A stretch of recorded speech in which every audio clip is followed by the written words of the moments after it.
दो क्वेश्चन मैंने ऐड किया, एक फिक्स सेट का है और एक अदर देन फिक्स सेट का है. तो you are blessed with the questions. RTP में भी यही आया question. Let's go for section 2 now. Is section 1 clear to you everyone? Going for section 2.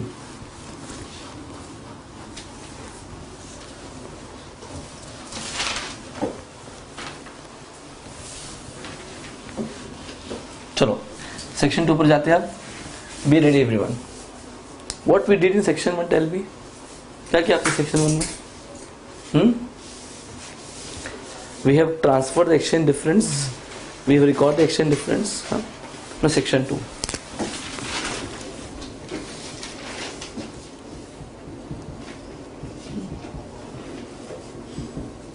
What was section 1 known as? Foreign transactions. Foreign transactions. Section 2 is known as foreign operations. What do you mean by foreign operation as per the Barrett? Barrett कहता है foreign operations are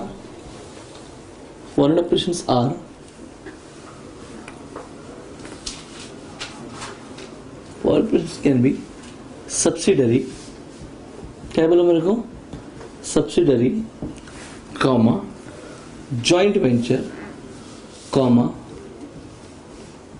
associate, comma, foreign operation is subsidiary, joint venture, associate, branch, whose activities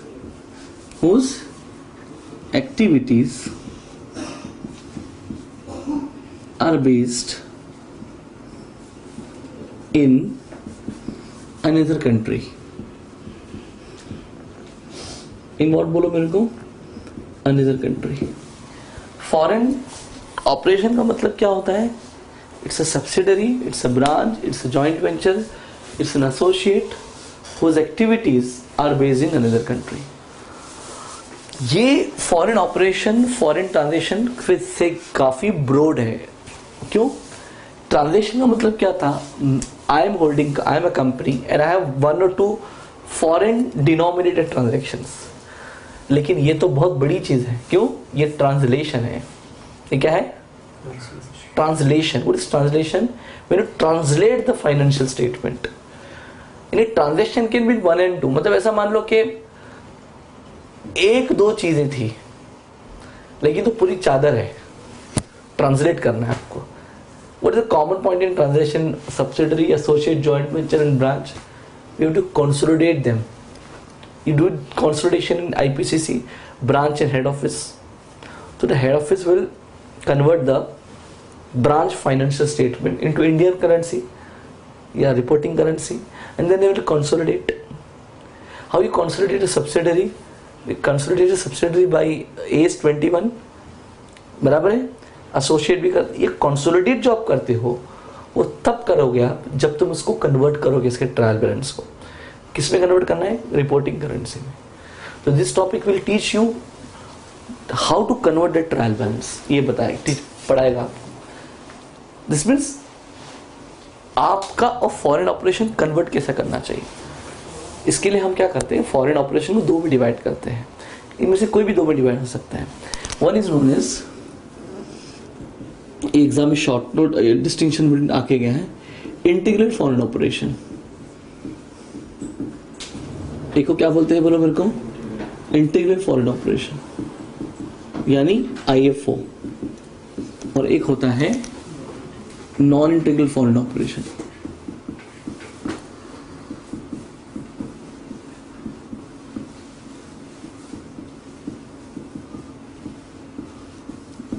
foreign operation यानी NIFO, नीफो, integral foreign operation और non integral foreign operation. क्यों ऐसा, क्यों? क्योंकि जब तुम इनके ट्रायल बैलेंस को कंसोलिडेट करोगे और कंसोलिडेट से फिर इसको कन्वर्ट करोगे, that conversion require principle of this and this.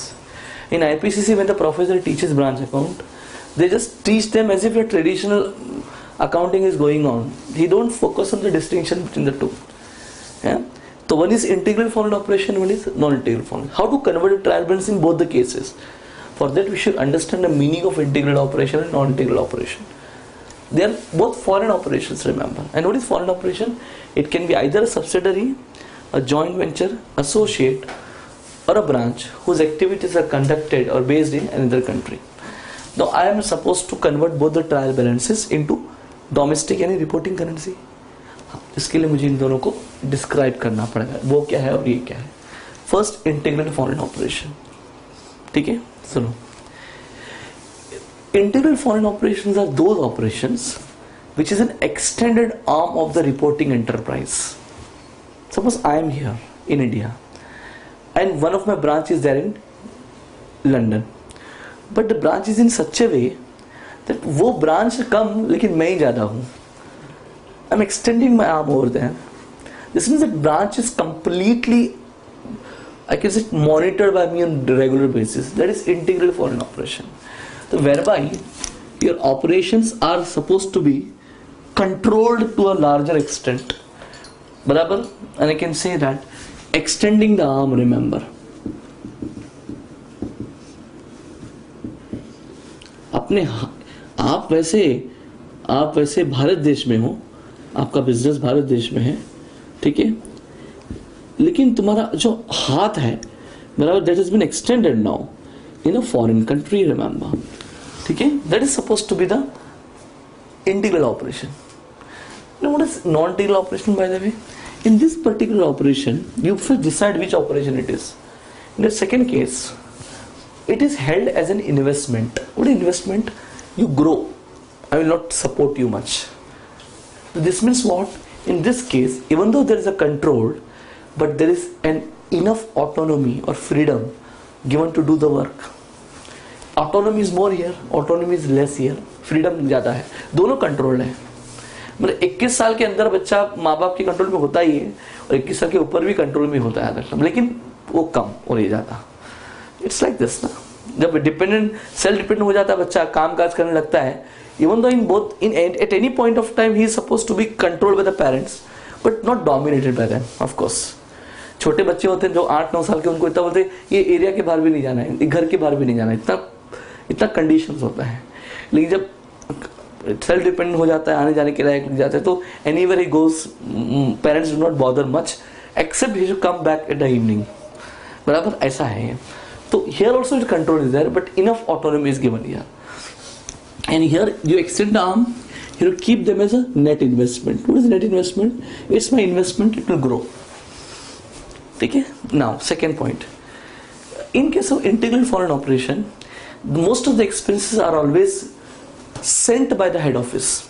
When the expense pass the boundaries, currency meets them, exchange difference meets them, and it hit by the expenses are hit by the currency differences. Here borrowing करने करेगा तो पैसा HOE भेजता है, और sales अगर वो करेगा तो वो पैसा रेमिट करता है. यानी cash flows cross the borders regularly and they are distracted with exchange differences to a larger extent. In this case doesn't happen like this. Here this type of operation accumulates monetary items, they accumulates revenue, they generate revenue, they accumulate I can say many assets and liabilities. What is accumulate? They don't disburse to the parent body, because they are now almost a type of self-dependent company. This means that expenses, when they are want to incur it, they sell the good their own currency. From that currency they repay the expenses. they take the borrowing in their local currency and repay the borrowing in their local currency. So this means I can say that the exchange fluctuation has got a least impact on the financial statements over here, and the exchange difference have more impact over here. I hope you are getting it. This is what dependent and independent branches or integral and non-integral branches. Next point, friends, now the conversion point. When you convert this trial balance, what rule should be applied? When you convert this trial balance, what rule you will apply? तुमको पता है गांव खेड़ों में बकरियां चराने जाते हैं वो लोग, उसको हम लोग मराठी में धनगर बोलते हैं. क्या बोलते हैं? धनगर. धनगर कहते हैं. शिपर्ड जो होता है, शेपर्ड, उसको हम लोग धनगर कहते हैं. बस पगड़ी डाल के लकड़ी लेके हाँकते रहता है, कपड़ा अपड़ा नहीं, चड्डी पहन के जाता है, या उसका एकदम यूनिफॉर्म टिपिकल होता है. He should look like a poor person. वो गांव की 15 से 20 या 25 बकरे भेड़ बकरियों को लेके निकलता है, और सुबह से निकलता है जैसे अपना ऑडिट पे निकलते वैसा, और शाम को बराबर घर पे वापस आता है, और बहुत जंगलों में चला जाता है, खुले खेतों में वो बकरियों को चारा खिलाने. And that goats also know him very well कि आ गया और हमको लेके जाएगा, and will be jumping like a jack and going and eating the grass and coming back, daily picnic. उसको धनगर कहते हैं. तो होता ऐसे है कि जो वो बकरियों को लेके जाता है तो सारी बकरियां उसके निगरानी में होती हैं. अभी सर 15 बकरी लेके गए तो 15 घर की बकरियां उनके हाथ में होती हैं, और वो कंट्रोल करता है उनको कि भाई तुम रास्ते के हाईवे के उधर मत जाओ, गाड़ी आ रही है, उसको इस तरफ लकड़ी से मार के करता है. और कोई भी बकरी या बकरी कहीं खाना खाने गई या घास चरने गई, गायब हो गई, मतलब थोड़ा भटक गई, तो he can go and catch. उसको पता है कहाँ बैठ के सो गई होगी, या कभी कोई चारा खाने में इतने गुल जाते ना, वो बाकी सब निकल जाते, खा रहे हैं आराम से यहाँ, ठीक है. और कभी थोड़े नटखट बकरे रहते हैं, वो अपने धुन में कहीं भी निकल जाते हैं, जंप करते करते करते. ये कंट्रोल करते हैं और इनको हिफाजत से वापस भी लेकर आते हैं. और ये नेचुरल चीज़ है कि जो वापस आते हैं ना, तो रिस्पेक्टिव बकरा या रिस्पेक्टिव बकरी वो घर के सामने खड़े हो जाते हैं आके चिल्लाते हुए कि मुझे बांधो, है ना. ये है इंटीग्रल ऑपरेशन, पूरा कंट्रोल में. लेकिन कुछ ऐसे भी लोग होते हैं जो इस शिपयार्ड के हाथ में नहीं देते, शेपर्ड के हाथ में देते, वो है ना उसको छोड़ देते, जाओ कहीं भी घूम के आओ, और घूम के शाम को बराबर वापस आता है. That is non integral form operation. Control ये भी है, लेकिन इसमें हर वक्त ध्यान नहीं दे रहे कहाँ है. दे फॉरगेट कि they have that any type of animal, evening it come back safely. वो भी नेट क्रॉस भी करते रोड, खुद अकेले रोड भी क्रॉस कर लेते हैं. अपन इंसान नहीं कर पाते, वो कर लेते हैं, ठीक है. Non integral and integral operation. तो क्या क्या पॉइंट्स बताया मैं? ये बोरिंग्स भी खुद ही करते हैं, उसी करेंसी में रीपे भी करते हैं, उसी करेंसी में रेवेन्यू भी जनरेट करते हैं, उसी करेंसी में एक्सपेंसेस भी पे करते हैं. तो इसका मतलब एक्सचेंज डिफरेंस का शायद ही इस पर कोई असर होता होगा, क्योंकि ये सब अपने इनकम और खर्चों को अकोमुलेट करते हैं. क्या करते हैं बोलो मेरे को? दे अकोमुलेटेड, दे अकोमुलेटेड. और नॉन इंटीग्रल में क्या करते हैं हम बताओ? नॉन इंटीग्रल में क्या करते हैं हम लोग? हाँ, अकोमुलेट. और इंटीग्रल में क्या करते हैं? जो भी एक्सपेंस और इनकम है वो सब काम, इनकमिंग आउट गोइंग, बराबर. हाँ, क्लियर. अब बात करते हैं ये फॉरेन ब्रांच या फॉरेन सब्सिडियरी को कन्वर्ट कैसे करेंगे. इनका फाइनेंशियल स्टेटमेंट डॉलर्स में है, उसको रुपए में कन्वर्ट करना है. हाँ, कैसे करेंगे देखिए. इस केस में द कन्वर्जन का रूल क्या मालूम? You convert the foreign financial statement into reporting currency as if it is your own transaction. What is this? What is this? As if it is own transaction means what? You have only entered into that same transaction. So यानी वो trial उसका नहीं, तुम्हारा है. Debtor उसकी नहीं, तुम्हारे है. अगर तुम्हारे मतलब you have to apply section 1 divide into monetary non monetary historical cost. बिल्कुल वही करना है, वही तो ब्रांच एग्जाम में आया था तुम. सब इंटीग्रल ऑपरेशन. इसमें ऐसा नहीं करना है. इसका रोल है मॉनेटरी हो नॉन मॉनेटरी हो, सब कुछ closing rate, everything closing rate. Historical cost से कुछ भी नहीं, सब कुछ क्लोजिंग रेट. लेकिन इनकम और एक्सपेंडिचर जो कमाई एक्सपेंस है वो एवरेज रेट या एक्चुअल रेट. और इधर मॉनिटरी और नॉन वो चार्ट बनाना पड़ेगा. हाँ, इनकम एक्सपेंडिचर एवरेज रेट इसकी तरह. लेकिन जब तक ये सम नहीं करेंगे दिमाग में नहीं बैठेगा क्या करना है कन्वर्ट. एक्चुअली ये पूरा सेक्शन 1 ही है और ये सब कुछ क्लोजिंग रेट. तो एक काम करो, इसका डिस्टिंक्शन लिखो सब लोग. स्टार्ट हेडिंग लिखो इंटीग्रल नॉन इंटीग्रल. बाकी सब तो चार्ट आपने कॉपी कर लिया है ना. Integral non integral. इस तरफ IFO, इस तरफ. और एक बात है, शॉर्ट फॉर्म लिख सकते हैं आप एग्जाम में, क्योंकि इंस्टीट्यूट ने खुद सॉल्यूशन में शॉर्ट फॉर्म लिखा है जब ये शॉर्ट नोट आया था एग्जाम. लेकिन इसके ऊपर प्रैक्टिकल क्वेश्चन कभी नहीं आया. राइट डाउन E4 और NIFO. E4 और NIFO. What is E4? Integral foreign operation है ना. And what is NIFO? Non integral foreign operation. चलो सब लोग रेडी करो प्लीज. E4 NIFO.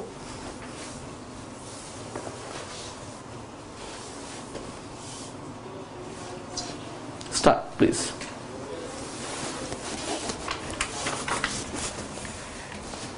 हाँ लिखो पहला point.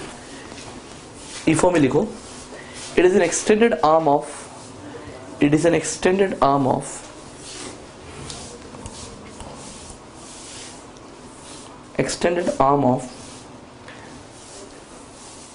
reporting enterprise.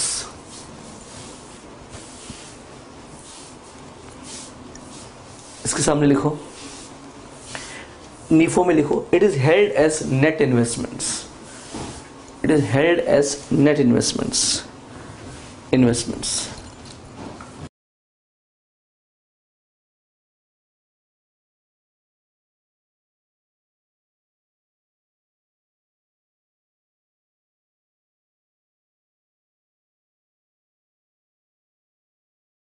Second point. Expenses are paid by parent company.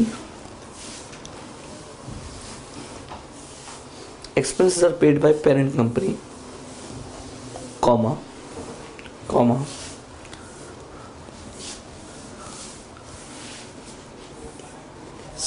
Sale proceeds are sent by E4.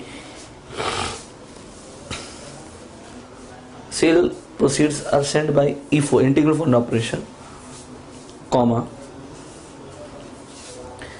Capital expenditure is also taken care of by parent company. Capital expenditure is also taken care of by parent company.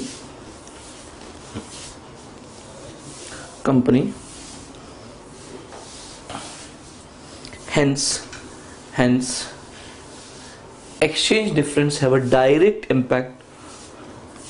Exchange difference have a direct impact on the cash flows. बराबर ना?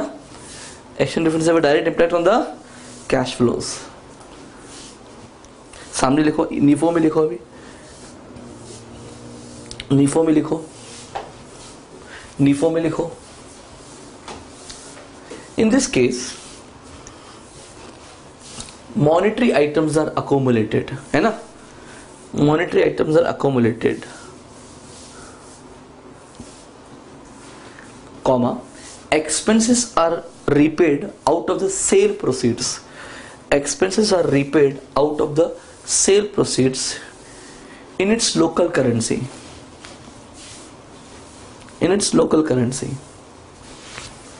Comma.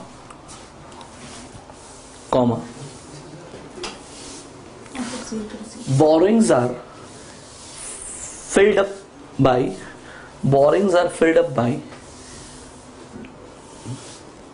local currency.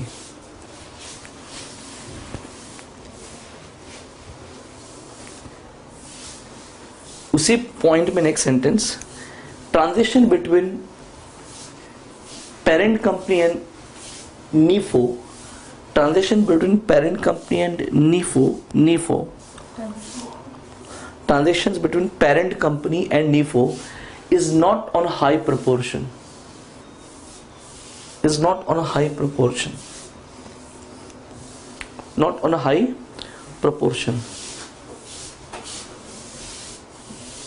Next.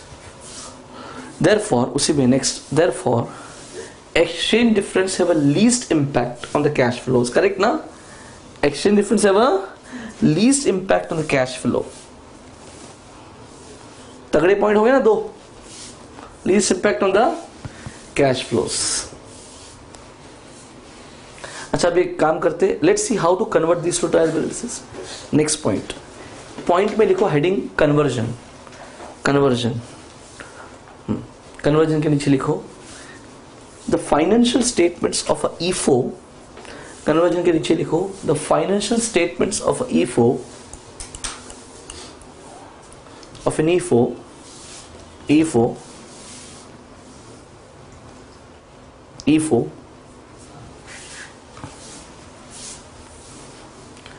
is converted as if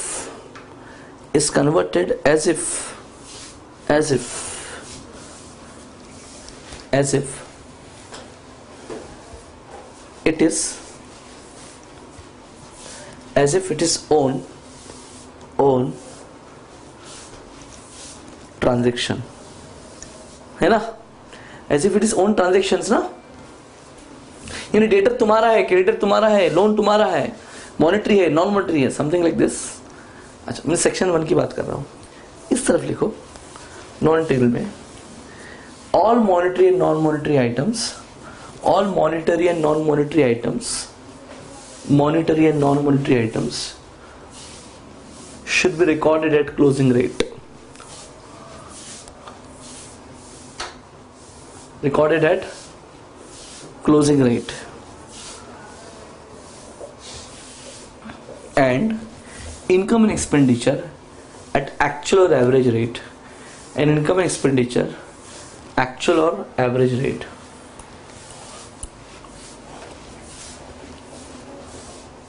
Average rate. कितनी बढ़िया distinction point होगी. अभी आखिरी point सुनिए friends. By the way, इसको तुमने कन्वर्ट किया as if your own transaction, इसको तुमने कन्वर्ट किया क्लोजिंग रेट पर, सारी चीजें. तो कन्वर्ट करने पर इनका ओरिजिनल ट्रायल बैलेंस टैली रहेगा डॉलर्स में, लेकिन कन्वर्ट किया टैली नहीं होगा कि डिफरेंस रेट अलग अलग हो गए as a branch ledger doesn't tally. तो ये दोनों में डिफरेंस आएगा. Where difference will be transferred. In this case the difference will be transferred to profit and loss account. I hope you are understanding. Transfer to P&L. But in this case, difference will not be transferred to P&L account. Here it will be retained under the head foreign currency translation reserve account. किसमें retain रहेगा? Foreign currency translation reserve account, and that will not be transferred to P&L. It will be retained as it is under that reserves and surplus. It will be distributed only when the particular company get dissolved, that branch is sold out, subsidiary is sold out, then it's to be credited to P&L account, debit. तब तक P&L में जाएगा नहीं. Everyone understood this clearly? हाँ. लेकिन अब एक बात है, हम लोग सम किस पे करें? सब्सिडरी पे करें, क्योंकि सब्सिडरी तो मैंने पढ़ाया नहीं. तो जब subsidiary पढ़ाओगे that time I'll teach you consolidation, लेकिन at present I'll teach you branch consolidation for time being. अच्छा, इसका वो एक डिफरेंस भी लिख दो. एक्सचेंज डिफरेंस, नेक्स्ट पॉइंट, बराबर है ना. एक्सचेंज डिफरेंस पहले वाले में लिखो. Difference will be transferred to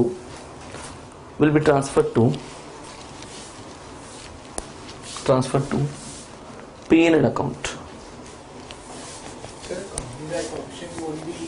हाँ, कर सकते हैं, पहले वाले में कर सकते हैं.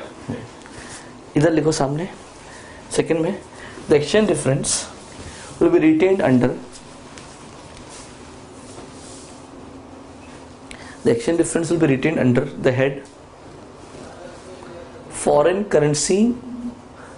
Currency translation reserve account. Foreign currency translation reserve account.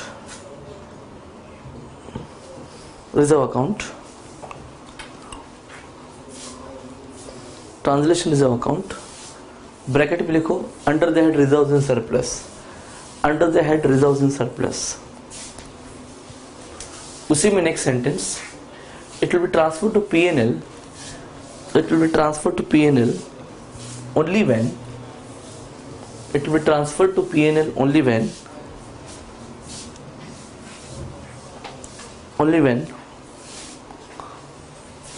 it will be transferred to P&L only when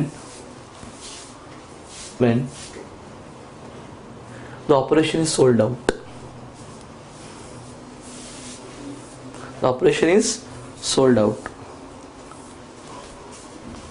sir अगर 3-4 ब्रांचेस हैं और एक ब्रांच बंद कर दिया तो हाँ पीरियड उसमें अमाउंट डालेंगे कि पूरा पूरा वो ब्रांच का पूरा, हर ब्रांच का कन्वर्जन अलग अलग होगा ना, ऑस्ट्रेलिया में रहेगा, इंडिया में, वो इंग्लैंड, यूएस में रहेगा और यूएई में रहेगा, तो कन्वर्जन सबका इंडिविजुअल अकाउंट होगा। हाँ इंडिविजुअल होगा। अच्छा now is this clear everyone? Conversion समझ में आया? अच्छा अब मैं आपको अभी सोर्स बताता हूँ ये सब कहाँ कहाँ से करना चाहिए, उसके सोर्स देख लीजिए आप। सबसे पहला मई 13 का आईपीसीसी पेपर,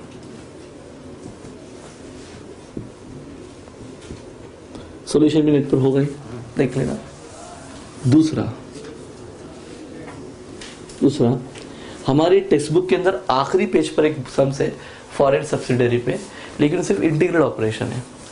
तो अपने टेक्स्ट बुक का कुछ चैप्टर का नाम है group problems, group consolidation problem, लेकिन आपको सब्सिडरी पढ़ाया है ना मैंने, ग्रुप कंसोलिडेशन में एक क्वेश्चन है मास्टर प्रॉब्लम करके, वो रेफर कर लो आप। उसमें लास्ट चैप्टर में जेवी एसोसिएट मिलकर एक कंबाइंड क्वेश्चन है, 3-4 उसमें से एक फॉरेन सब्सिडरी का है। सोर्स बता रहा हूँ कहाँ से, वैलिड सोर्स है सब। अच्छा हमारे ये AS11 के अंदर चैप्टर के अंदर देयर इज अ ब्रांच वाला क्वेश्चन, समझा मेरी बात? ये 3 सोर्स है आपके सम्स के, तो अभी हम लोग सिर्फ ये ब्रांच वाला सम करते हैं। Understood everyone? Let's start.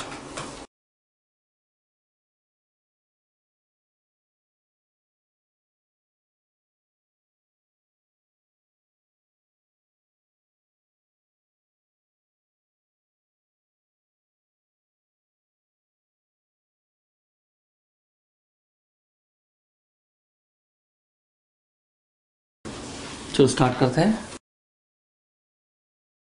Shall I start? Shall I start? Question number 4. Question number 4. Question number 4. Zen Limited is a branch in US. मिला आपको? The company has so far recorded goods sent to branch and amount received from them.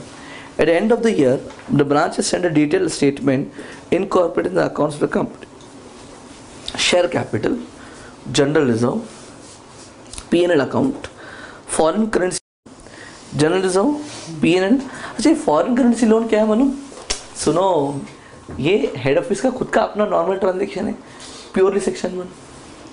अरे तुम्हारे पास अगर कोई foreign branch है, अपना खुद का ट्रांजेक्शन फॉरेन में नहीं हो गया, वो बंद कर देगा ट्रांजेक्शन ब्रांच निकाल, वो खुद का एक लोन ट्रांजेक्शन, लोन मतलब monetary item, exchange difference transfer to P&L।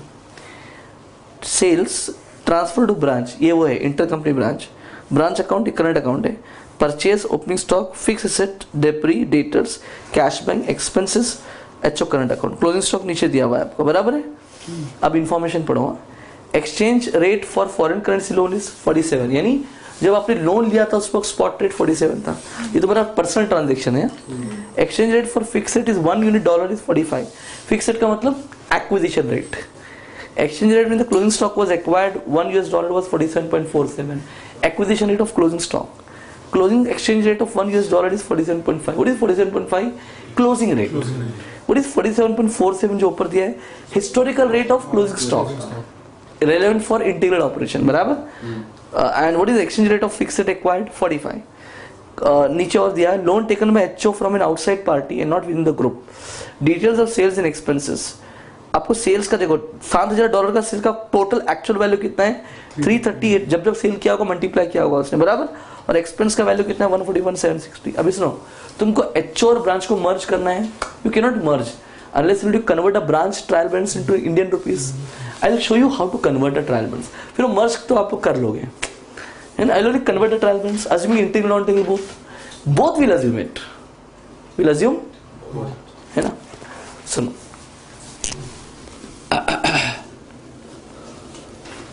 try to understand please। So this is nothing but, this is, एक मिनट में समझ लो, assuming this is integral operation, ये क्या है बोलो मेरे को? Integral operation, foreign operation, the first one।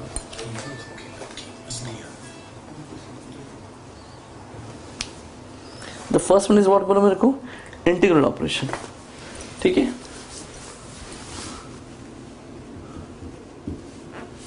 Second one is